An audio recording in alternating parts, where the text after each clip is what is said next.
때문에 제보를 뒷받침할 수 있는 어떤 증거가 있느냐라고 저희가 요청을 했고 증거를 보내왔습니다.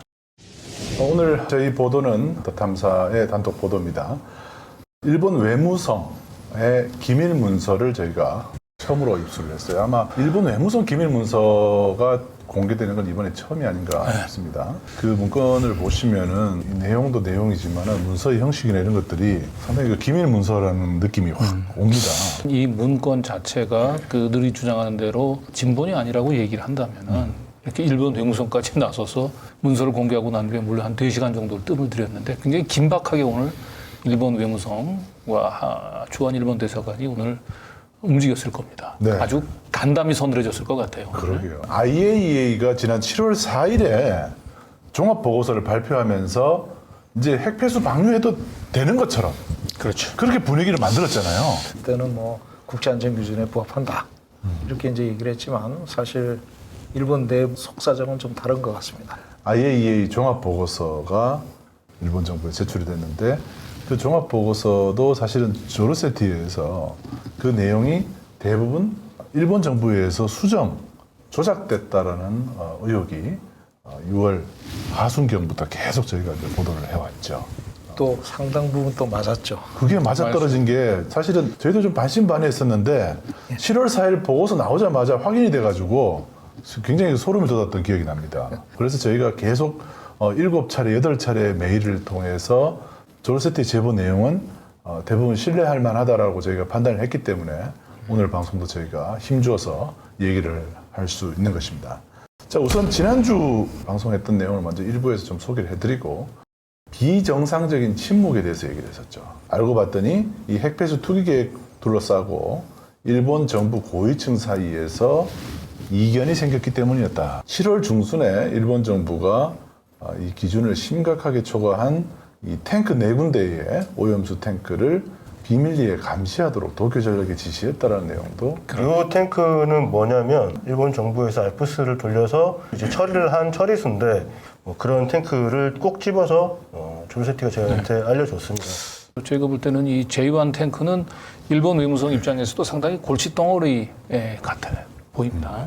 IAEA 보고서가 발표된 후에 측정 결과라는 데 더 심각성이 있는 거죠. 저 얘기가 나왔는데도 불구하고 사실 IAEA 최종 보고서에서는 저런 농도에 대한 검증이 내용이 하나도 없어요.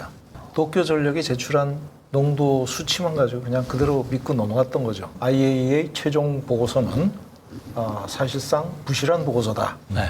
그렇게 단정 지을 수가 있을 것 같습니다. 측정 결과도 저렇게 기준치를 3만 배가 넘는 바다에 투기한다라고 얘기하는 건 뭐 사실상 생체 테러라고 봐야 되겠죠. 그렇죠. 네. 전 인류를 상한. 그래서 기시다 총리가 이 때문에 8월 중순으로 예정된 투기 계획의 실행을 망설였습니다. 사실은 저 폐수를 지금 투기하기가 좀 준비가 안 돼 있는 것 같아요. 네. 내부적으로.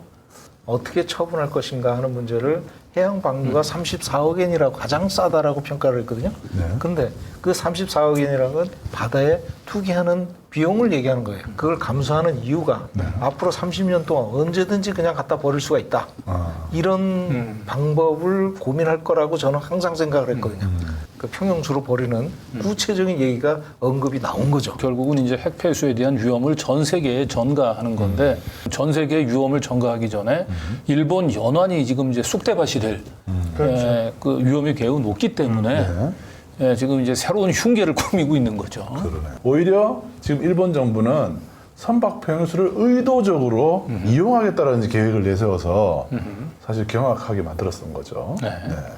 이거는 우리가 예상을 했던 내용이에요. 포용수가 그 일본 바다 앞바다에 오염된 물질들을 다 전 세계로 퍼뜨릴 거다라고 했던 건데 이건 오히려 역이용해서 우리가 아예 대놓고 이렇게 하겠다. 정확한 사실이고 진실이다 그러면 이거는 국제적인 범죄 행위.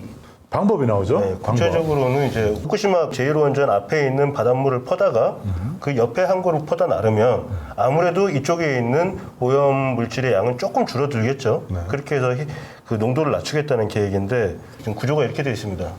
저 앞에 대기하고 있다가 오염수가 나오면 그걸 이제 빨아당겨서 딴 데로 이송을 하겠다고 합니다. 이송하는 데는 후쿠시마 제1핵발전소가 중간에 있고요. 오른쪽 그림에. 그리고 위에 소마항. 그리고 오나하마항이라고 딱 붙어있는 항구가 두 개가 있습니다. 실제 소마항이나 오나하마항은 꽤 큰 항구로 보여요. 그 위성 사진으로 들어가 봤어요. 네. 봤더니 LNG선, 화물선, 그다음에 그 중에서 이제 특히 석탄을 실은 화물선 이런 것들이 수시로 정박하는 그런 지역입니다. 그러니까 뭐 거의 10만 톤급 이상 배들이 와서 정박을 하는 데다 보니까 평형수도 당연히 많이 싣겠죠. 이 두 항구를 선택한 거는 후쿠시마 핵발전소에서 제일 가까운 두 항구고, 그리고 6만 톤급 이상의 이제 평형수를 실을 수 있는 그런 국제 화물선들이 왔다 갔다 하는 데기 때문에 저기다 버린다는 거죠. 그러면 저 배들은 다시 평형수를 채워서 전 세계로 퍼뜨리는 역할을 그렇죠. 하는 저런 이제 파렴치한 범죄 행각인데요. 선박 평형수로 물을 희석시킨다는 얘기를 보시면 방출구가 나오잖아요. 네. 그러면 이 방출구가 여기에 흩어지게 되면 이제 후쿠시마 항이 완전히 오염이 될 거잖아요. 진해지는 거죠. 근데 여기서 배들이 그 물을 쭉 빨아당겨 가지고 가버리면 후쿠시마 항은 그나마 깨끗해져. 근데 전 세계가 더러워져요. 네, 맞습니다. 그런 겁니다. 저희가 지난주 월요일 날 그 보도를 했을 때는 이 6만 톤의 평형수를 실을 수 있는 배들을 접안을 시켜놓고 그 배들을 이용한다고 생각을 했는데 그게 아니라 지금 아까 말씀하셨듯이 그 오나마항이나 소마항이 그 주변에 발전소가 있는 거예요. 화력발전소가. 그러면 이제 큰 배들이 많이 LNG선이라든지 석탄 화물선이라든지 이런 게 들어오는 걸 이용하는 거죠. 그러니까 6만 톤급의 평형수를 실을 수 있는 큰 배들이 많이 다니는 항구이기 때문에 퍼다 나르면 자연적으로 퍼지게끔 이게 유도를 한다는 거죠. 네. 이 화물선들의 평형수 교환을 하는 게 원래는 육지에서 한 100km 정도 떨어진 데서 그리고 수심도 한 200m 깊이 되는 데서만 교환을 하게 돼 있는데 문제는 한국과 일본 사이에는 그럴 만한 수역이 없습니다. 가깝기 때문에 그리고 깊이도 그렇게 안 나오고 그러다 보니까 부산항이라든지 남해 쪽의 항구로 들어와서 바로 항구에서 버리는 일이 많습니다. 선박으로 핵폐수를 나르겠다는 것이 또 하나 문제가 뭐냐면 우리가 그런 얘기 했잖아요. 해류가 이렇게 태평양을 한 바퀴 쫙 돌아서 네. 4년이 지나야지 이제 한국으로 들어온다 이런 얘기를 했었잖아요. 근데 이 선박 평형수로 나르기 시작하면은 바로 들어올 수 있어요, 그날. 6만 톤 정도 평형수를 싣는다 그러면 네.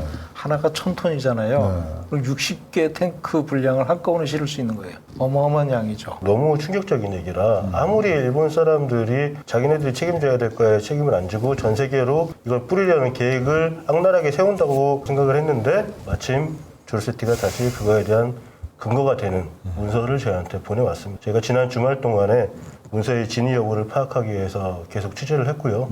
중요한 거는 이제 그 조르세티의 이 제보를 뒷받침할 수 있는 증거가 나올 수 있을까. 그런데 조르세티가 정말 힘들게 그 증거를 건져낸 거예요. 국내뿐만 아니고 전 세계인들이 사실은 좀 이건 좀 집중을 해야 될 방송인데.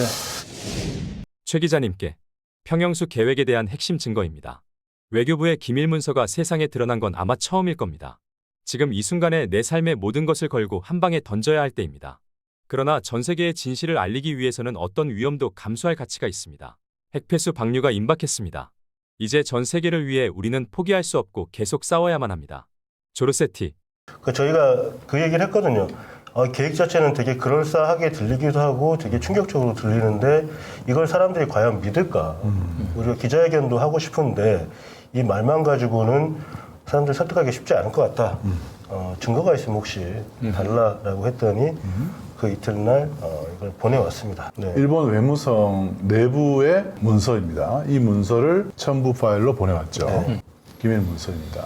일본 외무성 비밀 문서가 이렇게 그 대외적으로 공개된 것은 아마도 일본 외무성 개성 이래 일본 정부가 만들어진 일이 아마 최초가 아닐까 싶습니다. 사실 이제 그 저희가 이 문서의 진위 여부를 확인하기 위해서 이 문서가 확보된 날부터 계속 이제 전직 외교관들로부터 그리고 일본에 대한 전문가분들 물론 이제 가장 먼저 박사님한테 먼저 보여드렸는데요. 구체적으로 들어가 있고 간략하게 내용이 들어가 있으면서 사전에 어떤 교감이 있는 상태에서 저것이 분명한 어떤 지시로 남기는 그런 문서로 딱 느꼈습니다. 네, 근데 시청자 여러분들께서는 저 그 한 장짜리 문서에 과연 뭐 얼마나 대단한 내용들이 들어가 있길래 저 더 탐사가 저렇게 뜸을 들이나 생각하실 텐데요. 정말 몇 줄 안 되는 저 내용이긴 하지만 저게 어마어마한 내용들이 들어가 있습니다. 네, 진짜인지 여부를 확인하기 위해서는 문서의 형식이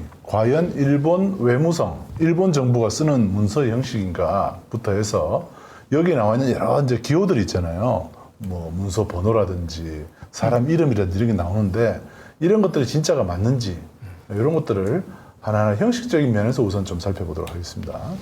요 맨 위에 보면 전신이라고 써 있어요. 팩스죠. 네. 일본은 이메일이나 이런 거보다도 제일 많이 쓰는 게 팩스를 가장 많이 쓰고 있고 보통 일반 가정용 팩스라고 생각하시면 안 되고요. 뭐 우리 외교부도 마찬가지지만 이렇게 본부에서 제외 공간에다가 이제 공문을 보낼 때는 두 가지 외교 행랑을 이용을 하거나 이렇게 전신을 이용을 팩스를 이용을 하는데 이 팩스는 암호기가 있습니다. 문서를 보내게 되면 자동적으로 발신하는 순간 이제 암호가 걸려서 제외 공간으로 가고 제외 공간은 또 암호 해독기가 있어서 이제 암호를 이렇게 풀어요. 인코딩, 디코딩 거죠. 네, 중간에서 하이제킹 당하더라도 내용을 알 수가 없게. 그렇군요.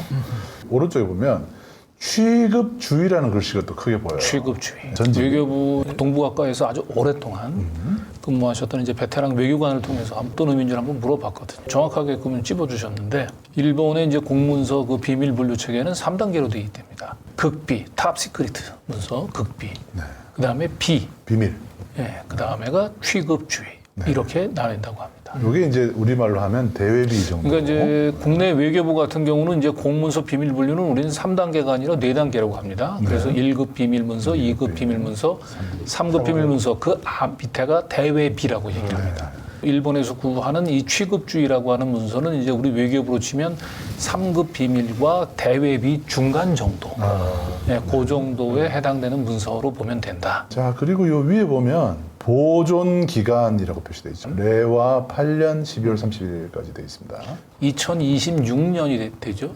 12월 31일까지로 보존 연한이 약 대략 한 3년 정도거든요. 네. 3년 정도면은 우리로 치면 대외비로 분류되는 문건으로 이제 보면 된다고 합니다. 그러니까 보존 기간이 그렇게 길지는 않은 문서예요. 네. 그러면 이 문서가 언제 작성됐느냐라는 날짜가 여기 나옵니다. 2023년 7월 28일이라는 의미입니다. 맨 위에 적혀 있습니다. 그리고 뭐 주간 이런 표시가 있고 밑에 아북 1이라고 되어 있죠. 아북 1.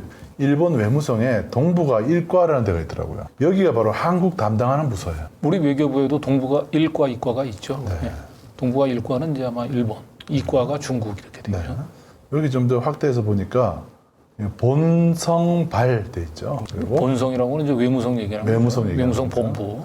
한국착이라는 것은 바로 일본 외무성에서 한국으로 보내는 주한 일본 대사관을 의미한다는 것이죠. 그리고 여기 이제 외무대신이라고 나와 있는 부분은 바로 하야시 요시마사 외무성 장관을 얘기하는 겁니다. 네. 누가 보냈는지에 대해서 내용이 나오고 누가 받았는지는 그 다음 요 옆에 있습니다. 아이보시 고이치 일본 대사. 네. 그러니까 일본 외무성이 하야시 외무대신의 이름으로 주한 일본 대사, 아이보시 고이치 대사한테 보낸 문서다. 네. 혹시 이게 뭔가 싶었더니 상성이에요. 서로 상자에 별성자에서 상성, 아이보시. 그다음에 여기 효일, 고이치. 큰 대자에 대사관 할 때 대사. 자, 그다음에 여기 이제 문서 번호가 2238호 취급주의 문서라고 나옵니다. 일본 외무성 문서 번호로 지금 추정이 되고 있습니다. 네. 그래서 만약에 이게 유조된 문서라고 얘기를 한다면 사실 저 문서 번호를 저렇게 선명하게 쓸 이유가 없죠. 이것도 하나 좀 주의 깊게 보셔야 될 것 같은데 이게 7월 8일에 IAEA 보고서 발표 나흘 뒤에 도쿄 전력이 핵배수 저장 탱크에서 방사능 농도를 측정했던 날짜로 지금 적혀 있습니다. 조로세티는 이제 저희 최초 이제 그 제보 메일에서는 7월 중순경에 그 오염도를 측정을 했다라고 얘기를 했는데 요 공문서에 정확한 날짜가 특정이 돼 있어요. 7월 8일 날 측정을 했고 측정할 때. 분석을 해서 이제 나온 데이터는 7월 중순경에 나왔을 가능성이 있습니다. 아마 이 문서를 보시면은 제일 큰 글씨가 바로 이 사선으로 표시되어 있는 외무아북 275 741 이게 뭔가 그게 제일 궁금하실 것 같은데요. 이게 아마 외무아북 외무성의 동부가 일과에서 작성한 문서고 아마 275-741은 아마 위변조 방지용 어떤 문서 숫자 코드인 것 같아요. 결국은 이제 이 문서가 유출됐을 때 어디서 이 문서가 그 유출됐는지 저 번호가 붙은 문서는 유일하게 저거 하나일 거예요, 우리한테 보내. 그리고 내부적으로는 이제 문서관리대장에는 기록이 되겠죠. 저게. 아무튼 이 741을 보면 외무성 사람들만 알 수 있는 어떤 고유 그 코드인 것 같습니다. 네. 그리고 이 하단에 보면 외무성이라고 작게 써 있고요. 001/001이라고 표시되어 있어서 이게 페이지짜리라는 한 페이지. 조금 전에 동북아 일과라는 걸 보셨잖아요. 그래서 일본 외무성 웹사이트에 들어가서 조직 구성도를 살펴봤습니다. 아시아 대양주국이라는 국이 있고요. 그 밑에 이제 과가 있는데 동북아 일과가 한국이고요. 동북아 이과가 북조선, 북한입니다. 동북아 일과가 이제 일본식으로 줄여서 아북1. 아북이 이렇게 쓰는 걸로 보입니다. 그래서 지금 이제 아이보시 고이치라는 사람을 저희가 아까 얘기를 했었죠. 그 사람이 누구냐면 바로 이 화면에서 보이는 아이보시 고이치 대사한테 굉장히 중요한 문서를 보냈습니다. 취급주의, 우리가 지금 대외비 문건을 보낸 건데요. 자, 문서 내용을 한번 보죠. 문서 제목이요. 알프스 처리수에 대한 내용입니다. 벨러스트수, 선박 평형수죠. 그러면서 이제 첫 번째 문장이 이렇습니다. 7월 8일 도쿄전력은 제1 탱크군의 방사능 농도를 측정 평가를 실시했다. 주요 7핵종 및 트리튬의 방사능 농도는 기준을 대폭 초과하여 기준치의 3만 배에 달했다. 여기에서 이제 3만 배가 나옵니다. 지금 보면은 주요 7핵종 및 트리튬, 그러니까 삼중소 얘기를 하고 있죠. 7개 핵종을 주로 관리하거든요. 그 중에 이제 하나는 특히 삼중수소는 관리가 안 되고 그런데 이제 이것이 7개 핵종 및 삼중수소의 기준치 최대가 초과되는 게 3만 배라고 그러니까 여기서는 지금 어떤 놈인지 모르겠어요. 핵종이. 이 공문에서 보면 어쨌든 7월 8일이면은 IAEA가 보고서를 발표한 게 7월 4일이란 말이에요. IAEA 보고서 발표 4일 뒤에 도쿄전력이 측정한 오염도 조사해서 기준치 3만 배. 모든 주요 핵종이 다 기준치를 대폭 초과한 걸로 나온 거죠. 저거에 3만 배 정도 희석을 하면 어떻게 돼요? 300만 톤이 되는 거예요. 300만 톤. 탱크 1000톤에 있는 오염수를 버리기 위해서는 100만 톤을 물을 섞어가지고 버려야 되는 거예요. 다른 탱크에서도 우리가 알프스를 처리해서 이게 오염도 저감 장치이기 때문에 이게 완벽하게 사라지지는 않습니다. 근데 어느 정도는 그래도 그냥 눈 가리고 아웅할 정도로는 걸러졌다라고 제가 판단을 하는데 이 제1 탱크군에서는 이건 아예 걸러지지 못했다. 그래서 자기들이 보기에도 굉장히 심각한 수준이기 때문에 이런 계획을 세운 게 아닌가. 해묵은 골칫덩어리였던 것 같아요. 이 제1 탱크는. 이 결과에 대해서 환경성은 벨러스트수를 제한했다. 이 벨러스트수가 바로 선박 평형수를 제한했다라고 합니다. 자, 근데 여기서 이제 한 가지 짚고 넘어가야 될 것은 뭐냐면 이 기준치에 3만 배가 검출이 됐다. 7월 8일 날. 그리고 이걸 환경성이 제한했다. 근데 이러한 이 엄청난 내용들이요. 이게 1급 비밀, 2급 비밀이 아니고 이게 취급 주의, 우리로 치면은 한 3급에서 대외비 사이 정도 있는 그렇다고 얘기한다면 이걸 이렇게 비밀로 대외비 정도로 분류했다라고 하는 얘기는 이 같은 사실들을 일본 정부 내에서는 상당히 뭐 고위급 관료들 같은 경우는 다 안다는 얘기죠. 공유한다는 얘기죠. 그러면 이러한 사실들을 우리 외교부가 몰랐다고 얘기한다면 그건 철저한 무능인 거고요. 알고도 이걸 지금 묵인하고 있다고 얘기한다면 뭐 이거는 사실상 범죄를 공모하고 있는 겁니다. 우리가. 방조를 하고 있는 거죠. 네. 자, 그 다음 문장을 볼게요. 해양 방출이 개시가 된 후에 화물선은 해저터널 앞에서 처리수를 선박 평형수로 주입하고 후쿠시마 현의 오나하마항과 소마항에서 평형수를 교환한다. 이것에 의해서 알프스 처리수의 희석을 가속시키고 안전 기준을 충족시킨다. 이 내용도 매우 놀랍습니다. 조르세티가 얘기했던 것은 양이 더 많아요. 디테일한 정보를 조르세티가 갖고 있고 평형수 방법을 알려줌으로써 주한 일본 대사가 한국 정부에 이제 전달을 하라고 지금 얘기를 한 거거든요. 한국 정부와 한번 얘기를 한번 해보라. 라고 이제 지금 재료를 준 건데 마지막에 그 어떻게 얘기를 해야 되는지가 방법이 나와 있습니다. 이 제안에 대해 한국의 반발이 예상되며 대응책을 검토할 필요가 있다. 반발이 예상된다는 얘기는 조르세티 7번째 메일에는 들어있지 않은 내용이에요. 저건 지시사항 같아요. 네, 설득하라는 거거든요. 그렇죠. 한국 반발이라는 게 이 대중 여론을 얘기하는 게 아니라 우리나라 정부 윤석열이가 또 투틀거릴 텐데 아니면 외교부에서 투틀거릴 텐데 이 정도 얘기인 것 같아요. 그래서 이거에 대해서 이 문서를 여러분들이 보셨지만 여러분들 어떻게 보십니까? 또 일본 외교 문서 내부에서만 쓰는 외교 문서를 본 사람이 누가 있을까요? 그죠? 그 과거에 외교부를 좀 출입을 하면서 이제 일본 쪽에서 오랫동안 근무를 하셨던 외교관들을 좀 몇 분 제가 좀 압니다. 네. 이 문서에 대해서 어떤 느낌인지 한번 좀 물어봤거든요. 네. 네. 모처럼 귀중한 자료를 보내셨는데 제 답은 제가 무슨 말할 수 있는 위치가 아닌 것 같아요. 그쪽 문서를 그렇게 그대로 본 적이 한 번도 없어요. 어떤 경로로 갔는지 모르지만 나왔다면 거기도 이제 취급주의로 돼 있는데 우리 같으면 대외비 정도는 된 것 같은데 이건 보안 사고거든. 그게 밖으로 나올 수 없는 물건이 나온 거란 말이에요. 문서로 그대로 주는 건 있을 수 없는 얘기입니다. 근데 만약 그게 그대로 날 것으로 혹시 한국 언론에 난다면은 일본에서는 아마 책임 부인하겠죠. 그 책임 문제가 있을 거예요. 내부적으로는 이제 내부 문제 색출하겠죠. 처벌하려고. 근데 거기에 이렇게 사선으로 된 이렇게 크게 숫자 적혀 있는 번호가 있잖아요. 이로 나가는 거, 그거는 뭘로 보이나요? 그게 이제 위조 방지 내지는 진위 확인하기 위해서. 만약 그게 숫자로 나가게 되면 아, 이거 어디서 생산되고 언제 어떻게 생산된 거다라고 단서 잡기가 쉬운 걸 거예요. 결국 자기 차원에서 이걸 진위 여부를 확인해 줄 수는 없다라고 얘기를 하면서도 이걸 보안 사고라고 하는 걸 계속 강조를 하죠. 저한테 기사를 쓰라는 얘기예요. 그래서 기사를 쓰면 일본 외무성에서 아마도 확인은 해주지는 않겠지만 내부적으로는 아주 벌집 쑤신 듯 아주 발칵 뒤집을 것 같다. 색출할 것이다. 어마어마하게 큰 일이 벌어질 것 같다. 이런 얘기를. 제가 그 이후로 한 2번 정도 다시 메일을 보내서 우리가 지금 어떻게 진행을 하고 있다, 진위 여부를 확인하고 있고, 좀 이따 말씀드리겠지만 저희가 내일 광복절을 맞이해서 정오에 기자회견을 합니다. 이 내용으로. 조세티 신원에 이상이 없었으면 좋겠고 너무 감사드립니다. 졸세티는 이 그 제보를 하면서 설령 이제 자신이 오픈될 수도 있겠지만 이 부분은 반드시 자기가 세상에 알려야 된다. 전 세계에 알려져야 된다는 거 이제 강조를 했습니다. 특히 그러면 주한 일본 대사관은 이 문서가 진짜라면 갖고 있을 거 아니에요. 그렇죠. 갖고 있어야 됩니다. 네. 그리고 이 문서를 우리가 보여줬을 때 맞다 아니다 얘기할 수 있어야 돼요. 그렇습니다. 그래서 우리가 어떻게 생각을 했냐면 이 문서를 주한 일본 대사관에 들고 가보자.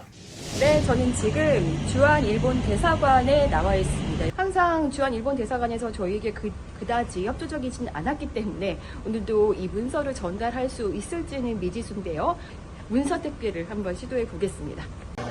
네, 시민들은 어떻게 그때 있었었잖아요. 아니, 근데 예전에 말씀드린 게 서류는 저희가 진짜 안 받고 우편으로 보내주면 받는 거고. 아니요, 제가 직접 배달까지 온 겁니다. 무조건 다 우편으로 붙이셔야 된다고. 워낙에 급한 건이기 때문에 제가 직접 배달이 온 급하더라도 거예요. 급하더라도 저희가 규칙이기 때문에. 이게 안 되더라도 최소 전달을 해주실 수 있죠. 이게 아니, 무슨 저희는 못 경우세요? 받아요. 왜 못 받으세요? 못 받아요.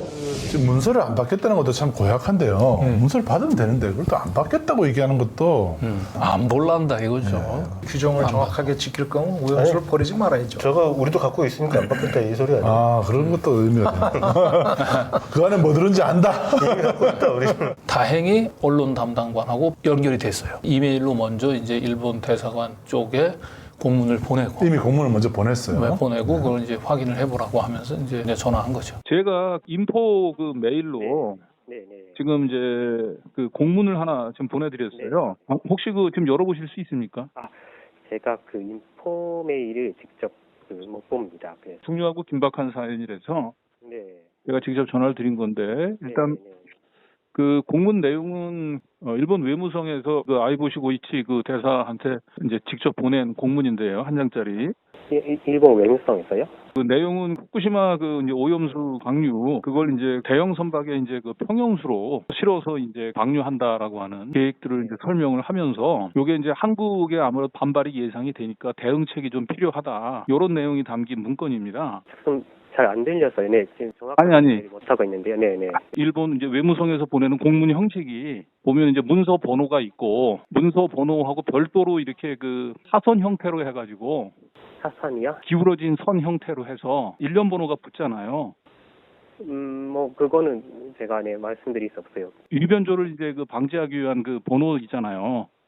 예, 그 번호 일련 번호도 있습니다. 그래서 그 문서의 진위 여부는 뭐 쉽게 네. 파악이 가능할 거예요. 그 공문을 저희가 인포 메일로 지금 이제 첨부해서 보내드렸습니다. 아, 네. 그러면 그걸 한번 확인. 그걸 하시고 네. 예, 저희한테 입장을 좀 얘기를 해줬으면 좋겠어요.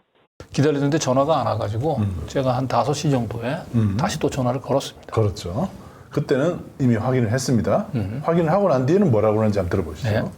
네. 공문은 그 좀 보셨어요? 네, 맞습니다. 네. 네. 거의 뭐 입장. 네. 네, 입장을 나중에 제가 그 말씀을 나중에요? 일단은 지금 지금 본부랑 이야기를 하고 있고요. 아, 본부랑 얘기하고 있습니까? 네, 전달해드릴 수 있는 내용이 있습니다. 본부에다가 문서는 전달했나요? 네, 했습니다. 아직 본부에서 연락은 안 왔고요. 네, 그래서 입장을 아직 제가 받은 게 없어서 네. 나중에 뭔가 말씀드릴 수 있는 내용이 생기면 저는 연락. 자기가 바로 확인해 줘도 되잖아요. 중앙 일본 대사관. 이게 이제 짧은 대화긴 하지만 굉장히 중요한 내용이죠. 그러니까요. 그러니까 본인이 이제 공문은 봤다고 했지 않습니까? 네. 그래서 공문에 대한 입장을 얘기해 달라고 얘기를 하니까 지금 본부랑 이야기가 진행 중이다라는 얘기를 한 거예요. 본부는 일본 외무성을 그러니까 얘기하죠. 일본 대사관 차원에서 곧바로 이 문서에 대해서 입장을 얘기할 수가 없다는 거죠. 이 사안이 굉장히 중요하다고 보고 그리고 문서를 일본 외무성 본부에다 직접 보냈냐고 그랬더니 보냈다고 해요. 보냈다고 그랬죠. 전달할 게 있으면 연락을 주겠다 이렇게 얘기를 했죠.